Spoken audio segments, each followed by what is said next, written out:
જય કૃષિ વિજ્ઞાન ખેડૂત મિત્રો, હું ઓમ નીતેશભાઈ ધોળિયા, નવસારી કૃષિ યુનિવર્સિટીનો બાગાયત ખાતાનો વિદ્યાર્થી. આજે નવા તાજા ખેડૂત સમાચાર લઈને આવ્યો છું મિત્રો. મહત્વના ખેડૂત સમાચારોની શરૂઆત કરીએ તે પહેલાં જો તમે આપણી યુટ્યુબ ચેનલ પર નવા હોય તો જરૂરથી સબસ્ક્રાઇબ કરી નાખજો. આવો મિત્રો, મહત્વના સમાચાર તરફ એક નજર મારીએ. પણ આપશ્રીને વિનંતી છે કે વિડીયોને અંત સુધી નિહાળજો અને સંપૂર્ણ માહિતી મેળવજો, કારણ કે અધૂરું જ્ઞાન તમારે કોઈ કામનું નથી. આવો મિત્રો, વિસ્તારથી સમાચાર જોઈએ. સહાય ખાતામાં અરજી કરજો. મિત્રો, પોરબંદરમાં છેલ્લા 3 વર્ષમાં પ્રાકૃતિક ખેતી કરતા ખેડૂતોને ગાય નિભાવવા માટે 13.44 કરોડ જેટલી મોટી રકમનું ફાળવણું કરાયું છે. મિત્રો, તેમાં પોરબંદરમાં 3083, કુતિયાણામાં 884, રાણાવાવમાં 410 સહિત આખા જિલ્લામાં 4377 પ્રાકૃતિક ખેતી કરતા ખેડૂતોને ગાય નિભાવવા માટે એક વર્ષે 10,800 રૂપિયાની મર્યાદામાં સહાય ચૂકવાય છે. જમીનનો બગાડ થતો અટકાવવા માટે, ખેડૂતોનો ખેતી ખર્ચ ઘટાડવા માટે, જંતુનાશક દવા અને કેમિકલ યુક્ત ખાતરથી ઉત્પાદિત થયેલા ખોરાકને બદલે શુદ્ધ સાત્વિક ખોરાક લોકોને મળી રહે તે માટે રાજ્ય સરકાર સરાહનીય પ્રયાસ કરી રહી છે. પોરબંદર જિલ્લામાં આત્મા ગવર્નિંગ બોર્ડના ચેરમેન અને જિલ્લા વિકાસ અધિકારી કેતન ઠક્કરના માર્ગદર્શન હેઠળ આત્મા પ્રોજેક્ટના ડિરેક્ટર ડીડી ત્રાડાની ટીમ ગુજરાતના ખેડૂતોને તાલીમ યોજીને પ્રાકૃતિક ખેતી અને માર્ગદર્શન આપવામાં આવી રહ્યું છે અને ખેડૂતોને પ્રાકૃતિક ખેતીનું મહત્વ સમજાવીને સરકારની કલ્યાણકારી યોજનાથી ગાય નિભાવવા માટે દર મહિને 900 રૂપિયાનું ચૂકવણું કરી રહ્યા છે. ગરીબોને મળશે ફ્રીમાં આવાસ. મિત્રો, દેશમાં ગરમીહોણા લોકો માટે સારા સમાચાર શરૂ છે. વર્ષ 2024-25 થી લઈને વર્ષ 2028-29 દરમિયાન પ્રધાનમંત્રી આવાસ દરમિયાન ગ્રામ્ય યોજનાના અમલીકરણ સંદર્ભે પંચાયત અને ગ્રામ વિકાસ દ્વારા તમામ જિલ્લા પંચાયતોના મુખ્ય કાર્યકારી અધિકારીઓને સર્વે કરવાની સૂચના આપી દીધેલી છે. વિકાસ કમિશનરે તમામ સીઈઓને પીએમ આવાસ યોજના ગ્રામીણ પ્લસની યાદી કરવાનો સર્વે માટે દરેક જિલ્લા અને પંચાયતમાં સર્વેયરોની નોંધણી કરવાનું શરૂ કરી દેવાયું છે. ખેડૂતોને મળશે મફતમાં વીજળી. મિત્રો, મહારાષ્ટ્રની સરકારનો હવે મિત્રો આ નવી ચૂંટણી થવાની છે અને મહારાષ્ટ્રની સરકારની આ વર્ષની ટર્મ પૂરી થવાની છે. ત્યારે મહારાષ્ટ્રની સરકાર ખેડૂતો માટે અનેક કલ્યાણકારી યોજનાઓ નવી લાવી રહી છે. રાજ્યના ખેડૂતોને સિંચાઈ દરમિયાન મુશ્કેલીનો સામનો ન કરવો પડે તે માટે મુખ્યમંત્રી બલિરાજા મુક્ત વીજળી યોજનાની શરૂઆત કરવામાં આવી છે. યોજનાના માર્ચ 2029 સુધી પ્રભાવી રહેશે. ત્યાં સુધી ખેડૂતોને લાભ ઉઠાવી શકાશે. તેમાં એપ્રિલ 2024 થી લઈને મિત્રો આ યોજના શરૂઆત થવાની છે. 7.5 હોર્સ પાવર સુધીની ક્ષમતા વાપરતા ખેડૂતોને મફત વીજળી આપવામાં આવશે. જ્યાં મિત્રો એપ્રિલ 2024 થી યોજનાની શરૂઆત કરી દેવાઈ છે. 7.5 હોર્સ પાવર સુધીની ક્ષમતાના પંપ વાપરતા ખેડૂતોને મફતમાં વીજળી આપવાની છે. મહારાષ્ટ્રની સરકારે યોજના ચલાવવા માટે 6,985 કરોડ રૂપિયાની ફાળવણી કરી દીધી છે. આ સિવાય વીજળીના ભાવમાં રાહત આપવા માટે બીજા અલગથી 7,775 કરોડ રૂપિયા આપવામાં આવ્યા છે અને આમ કરીને કુલ ખેડૂતોની વીજળી માટે 14,760 કરોડ રૂપિયાની જોગવાઈ કરવામાં આવી છે અને આગામી સમયમાં આ યોજનાની સમીક્ષા કરવા માટે 3 વર્ષ બાદ તેની બેઠક પણ મળવાની છે. સાવધાન મિત્રો, મુદ્રા યોજનાના નામે છેતરાઈ ન જતા. મિત્રો, ભારત સરકારની લોન યોજના પીએમ મુદ્રા યોજનાના નામે છેતરપિંડી કરવામાં આવી રહી છે. અત્યારે એક લેટર બધી જગ્યાએ ફરી રહ્યો છે અને તેમાં લખેલું છે કે 36,500 રૂપિયા ભરીને પીએમ મુદ્રા યોજના હેઠળ 3 લાખ રૂપિયાની લોન લઈ શકાય છે. તમને પણ જો આવો કોઈ પત્ર મળે છે તો તેના પર બિલકુલ વિશ્વાસ ન કરતા. સરકારે આ પત્રને નકલી લેટર ગણાવ્યો છે અને લેટર સરકાર દ્વારા મુદ્રા યોજના સાથે તેને પણ કોઈ લાગે વળગે નથી. મહારાષ્ટ્રમાં મિત્રો વિધાનસભા ચૂંટણી પહેલા શિંદે સરકારે સમાજના દરેક વર્ગને આકર્ષવાનો પ્રયાસ શરૂ કરી દીધેલો છે. સરકારે ખેડૂતો માટે ખૂબ મોટી જાહેરાત કહી શકાય તેવી જાહેરાત કરી છે. મિત્રો, મહારાષ્ટ્રના 44 લાખ ખેડૂતોના વીજ બિલના લેણા, જે વીજ બિલ બાકી છે તે માફ કરવામાં આવશે તેવી જાહેરાત કરવામાં આવી છે. મિત્રો, મહારાષ્ટ્રના ડેપ્યુટી સીએમ અજીત પવારે વિધાનસભામાં 2024-25ના બજેટ દરમિયાન અંગેની વાત કરી હતી અને સાથે કપાસ અને સોયાબીન ઉગાડતા ખેડૂતોને પ્રતિ હેક્ટર 5,000 રૂપિયાનું બોનસ પણ આપવામાં આવશે. કેન્દ્ર સરકારની રેશન બાબતે ખૂબ મોટી ભેટ આવી છે. મિત્રો, કેન્દ્ર સરકાર ગરીબોને મફત રેશન આપે છે. સરકાર તમામ રેશન કાર્ડ ધારકોને મફત રેશન યોજના હેઠળ રેશન પૂરું પાડવાની છે, પરંતુ તેમાં મોટો ફેરફાર થયો છે. ભારત સરકારની મફત યોજના હેઠળ દેશના 90 કરોડ લોકોને રેશન આપવામાં આવી રહ્યું છે. જેમાં પહેલા લોકોને મફતમાં ચોખા આપવામાં આવતા હતા, પરંતુ હવે સરકારના નવા નિર્ણયથી મફતમાં ચોખા મળવાનું બંધ થઈ જશે. સરકાર રેશન કાર્ડ ધારકોને મફત ચોખાને બદલે 9 જરૂરી ચીજવસ્તુ આપવાની છે. આ વસ્તુઓમાં ઘઉં, કઠોળ, ચણા, ખાંડ, મીઠું, સરસવનું તેલ, લોટ, સોયાબીન અને મસાલાનો સમાવેશ થાય છે. સરકારે આ નિર્ણય લોકોના સ્વાસ્થ્યને સુધારવા અને તેમના ખોરાકમાં પોષણનું સ્તર વધારવા માટે લીધેલો છે અને આનાથી લોકોના જીવનની ગુણવત્તામાં પણ સુધારો થવાનો છે. નવી ટોલ સિસ્ટમમાં ડબલ પેનલ્ટી લાગવાની છે. મિત્રો, નવી ટોલ સિસ્ટમમાં ડબલ પેનલ્ટી લગાવવાની છે કેન્દ્ર સરકારે જીપીએસ આધારિત ટોલ સિસ્ટમને મંજૂરી આપી દીધી છે. હવે GNSS દ્વારા ટોલ વસૂલવામાં આવશે, પરંતુ નવી સિસ્ટમમાં જો તમે સહેજ પણ ભૂલ કરશો તો તમારે ડબલ ટોલ ટેક્સ ચૂકવવો પડશે. આ ટોલ ટેક્સ વસૂલવા માટે વાહનોમાં GPS ડિવાઇસ લગાવવામાં આવશે. હાઈવે પર ટોલ પ્લાઝા માટે આ અલગ લેન બનાવવામાં આવશે અને જો કોઈ વાહન GPS લેનમાં પ્રવેશે છે તો તેના પાસે જો ઉપકરણ નથી તો તેની પાસેથી ડબલ દંડ લેવામાં આવવાનો છે. થોડા દિવસો પહેલા વરસેલા વરસાદને કારણે વડોદરા શહેરમાં આવેલા પૂરમાં અસર પામેલા નાના વેપારીઓને મદદરૂપ થવાના ઉદાત્ત ભાવ સાથે મુખ્યમંત્રી ભૂપેન્દ્રભાઈ પટેલ દ્વારા જાહેર કરાયેલા રાહત પેકેજનો લાભ વેપારીઓને સીધો તેમના ખાતામાં આપવામાં આવી રહ્યો છે. રૂપિયા 5.25 કરોડના ચૂકવણા કરી દેવાયા છે. સહાયની રકમ સીધી વેપારીઓના ખાતામાં જમા કરવામાં આવી રહી છે. મહાનગરપાલિકાના મ્યુનિસિપલ કમિશનર રિલક્ષ શાહી અને કલેક્ટર બિજલ શાહના સહિત એક આદેશ જાહેર કરીને 200 જેટલા સર્વેયરોને કામગીરીમાં જોડવામાં આવ્યા છે. સર્વેયરો દ્વારા શનિવારથી જ કામગીરી શરૂ કરી દેવાઈ છે. જોકે રવિવાર અને તહેવારને કારણે ઘણી ખરી દુકાનો બંધ હોવા છતાં સર્વેયરો દ્વારા કામગીરી શરૂ રાખવામાં આવી હતી. સરકાર ખેડૂતો માટે 1000 કરોડનો લોન ગેરંટી ફંડ બનાવવાની છે. મિત્રો, સરકારે બુધવારે કહ્યું કે તે ટૂંક જ સમયમાં 1000 કરોડનું ક્રેડિટ ખેડૂત ગેરંટી ફંડ બનાવવાની છે. મિત્રો, આનાથી રજિસ્ટર વેરહાઉસનો ઉપયોગ કરતા ખેડૂતો અને વેપારીઓને ENWR સામે ભંડોળ પૂરું પાડવામાં બેંકોનો વિશ્વાસ વધારવામાં મદદ મળવાની છે. કેન્દ્રીય ખાદ્ય સચિવ સંજીવ ચોપરાએ પત્રકારોને જણાવ્યું હતું કે રૂપિયા 1000 કરોડનું ભંડોળ ધિરાણકર્તાઓના અપેક્ષિત ક્રેડિટ જોખમનું ધ્યાન રાખશે. નરેન્દ્ર મોદી સરકારના ત્રીજા કાર્યકાળના પ્રથમ 100 દિવસની સિદ્ધિઓ પર પ્રકાશ પાડતા ચોપરાએ કહ્યું કે તાજેતરમાં લોન ગેરંટી યોજનાને મંજૂરી આપવામાં આવી છે અને તે શરૂ કરવાની છે. મોદી સરકાર ગેરંટી નિષ્ફળ થઈ છે. મિત્રો, મોદી સરકારની ગેરંટીની જાહેરાત જોવા મળી હતી. જોકે ખેડૂતો અને મહેનતુ લોકોને આપવામાં આવેલા વચનો હજુ પણ અધૂરા જોવા મળી રહ્યા છે. સરકારના મોદી હે તો મુમકિન હેના નારા હવે નિષ્ફળ થઈ ગયા હોય તેવું લાગી રહ્યું છે. વાસ્તવિકતા એક અલગ ચિત્ર રજૂ કરે છે અને સરકાર એક અલગ ચિત્ર રજૂ કરે છે. ખેડૂતોની આત્મહત્યા અને તેમને પડતી તકલીફોની ભયાનક વાસ્તવિકતા ચિંતાજનક છે. 2024 થી લઈને 2023 સુધીમાં 1,12,000થી વધારે ખેડૂતો અને 3,12,214 દૈનિક વેતન કામગારો મળીને 4,25,000 વ્યક્તિઓએ તેમના જીવનનો અંત આણ્યો હતો.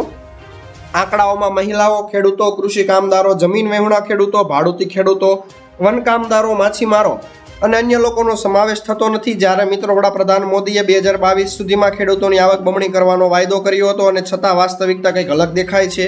અંદાજિત આવકનું વચન અપાયું હતું તેના કરતાં પણ આવક ઓછી દેખાય છે. તેના કારણે ખાસ કરીને કોરોના બાદ દેવાદાર ખેડૂતોની દુર્દશા વધી ગઈ છે અને માંગણી કરવામાં આવી રહી છે કે રાજ્યમાં ભાજપની સરકાર બની છે તો ખેડૂતોના 100% દેવા માફ કરવામાં આવે અને પ્રધાનમંત્રી ફસલ વીમા યોજના હેઠળ ખેડૂતોનો વીમો પણ માફ કરવામાં આવે. ખેડૂતોને ભારે નુકસાનને લઈને વળતરની માંગ આવી છે. મિત્રો, આણંદ જિલ્લામાં ગયા સોમવાર અને મંગળવારની રાત્રે મિની વાવાઝોડું ફૂંકાવાની સાથે ભારે વરસાદ થયો હોય તેની પગલે 1000 હેક્ટરથી વધારે જમીનમાં ડાંગરનો પાક જમીનદોષ થઈ જતા ખેડૂતોને ભારે નુકસાન થયું છે. નવરાત્રી અને દિવાળીના તહેવાર પણ બગડ્યા છે. ખેડૂતોને ભારે આર્થિક નુકસાન સહન કરવાનો વારો આવ્યો છે.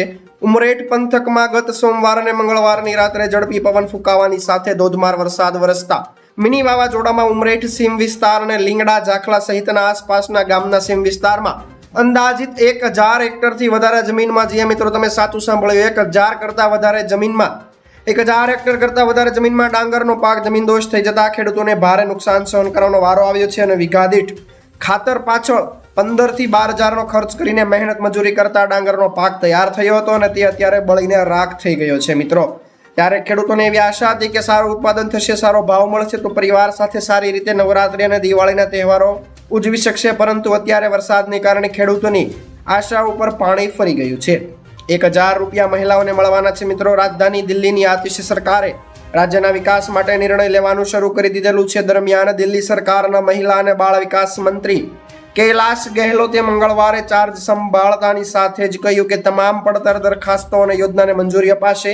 જણાવ્યું હતું કે મહિલાઓ માટેની મુખ્યમંત્રી મહિલા સન્માન યોજનાને પણ ટૂંક સમયમાં લંબાવવામાં આવશે અને તેના દ્વારા રાજ્યની દરેક મહિલાને 1000 રૂપિયા પણ આપવાના છે.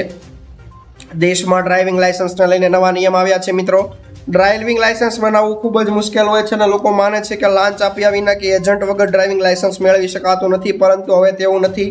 સરકારે DL બનાવવાની પ્રક્રિયાને ખૂબ જ સરળ બનાવી દીધી છે, એટલે કે ડ્રાઇવિંગ લાયસન્સ હવે સરળ રીતે બની શકાય છે.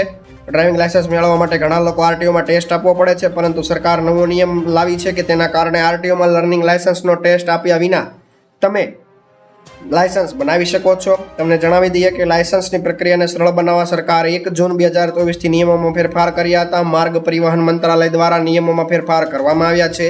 તમે ડ્રાઇવિંગ ટેસ્ટ માટે અરજદાર ખાનગી ડ્રાઇવિંગ ટેસ્ટમાં જઈને પણ ટેસ્ટ આપી શકશે અને અગાઉ નિયમ એવો હતો કે અરજદારે ફરજિયાત જ આરટીઓમાં જઈને ટેસ્ટ આપવો પડતો હતો.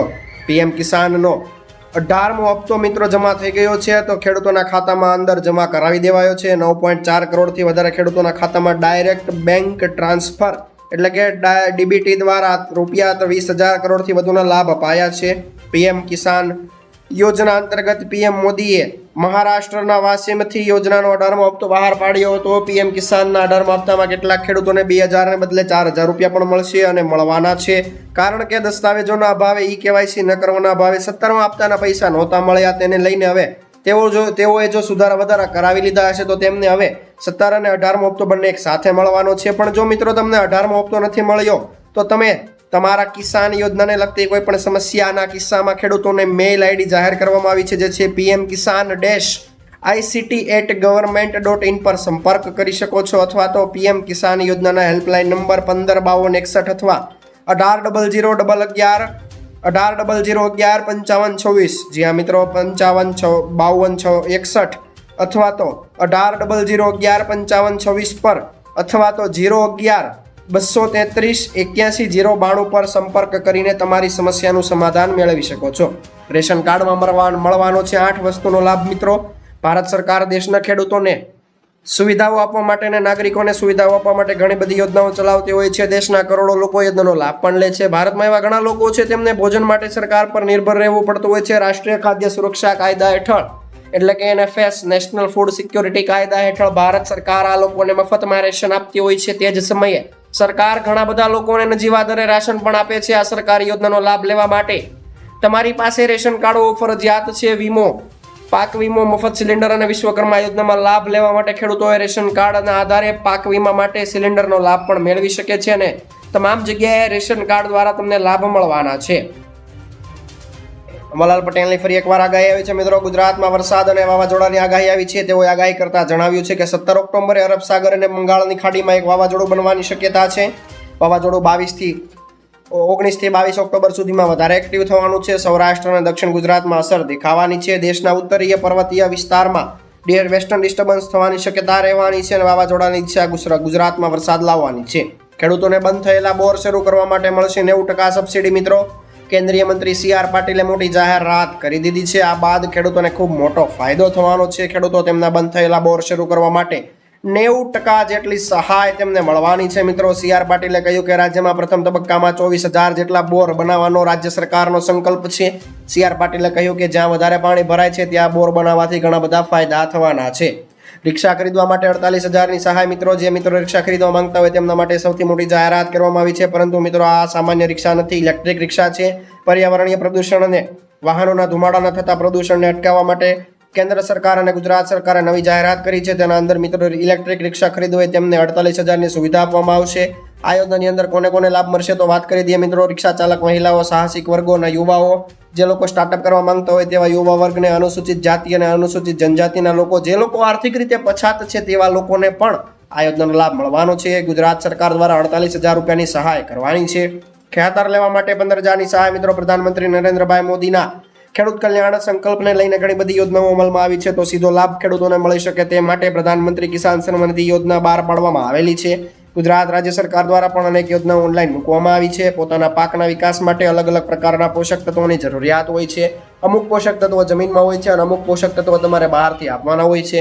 ખેડૂતોને રાહત પેકેજ મળી રહે તે માટે બાગાયતી વિભાગ દ્વારા ખાતર સહાય યોજના બહાર પાડવામાં આવી છે. કૃષિ ખેડૂત કલ્યાણ અને સહકાર વિભાગ દ્વારા યોજનાનો લાભ આપવામાં આવે છે. ખાતર સહાય યોજનાનો લાભ લેવા માટે ઓનલાઈન એપ્લિકેશન આઈ ખેડૂત પોર્ટલ પરથી કરવાની હોય છે. લાભાર્થીઓ ખેડૂતો આ યોજનાનો લાભ મેળવવા માટે બાગાયતી વિભાગ દ્વારા નક્કી પાત્રતામાં તમારે તમારી પાત્રતા પસંદ કરવાની હોય છે. લાભ પાંચમને લઈને મોટો નિર્ણય આવ્યો છે કે મિત્રો કૃષિ મંત્રી રાઘવજીભાઈ પટેલનો નિર્ણય છે. ગુજરાતમાં મગફળી, મગ, અડદ અને સોયાબીન માટે પાકના ટેકાના ભાવે ખરીદી લાભ પાંચમ એટલે કે 11મી નવેમ્બર 2024ને રોજથી શરૂ કરવાની માટેનો મહત્વપૂર્ણ નિર્ણય લેવાયો છે. ખેડૂતોએ તારીખ 3 ઓક્ટોબરથી લઈને 31 ઓક્ટોબર 2024 દરમિયાન ઈ ગ્રામ કેન્દ્રો ખાતેથી VC મારફત સમૃદ્ધિ પોર્ટલ પર ઓનલાઈન નોંધણી કરવાની છે. રાજ્ય સરકાર દ્વારા મગફળી, મગ, અડદ અને સોયાબીનની ખેડૂતો પાસેથી રાજ્ય પૂરતા પ્રમાણમાં ખરીદી કરવાની છે. તેના માટે રાજ્ય સરકારે આગોતરું આયોજન પણ કરી દીધેલું છે.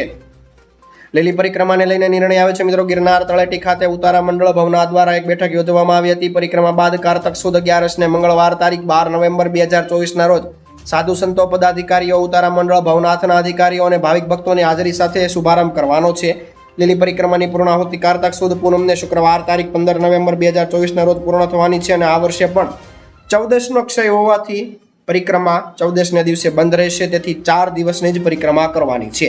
આ તો મિત્રો આજના મુખ્ય સમાચાર. ફરી એકવાર નવા સમાચારો સાથે મળીશું. ત્યાં સુધી જોતા રહો આપણી YouTube ચેનલને. જય કૃષિ વિજ્ઞાન.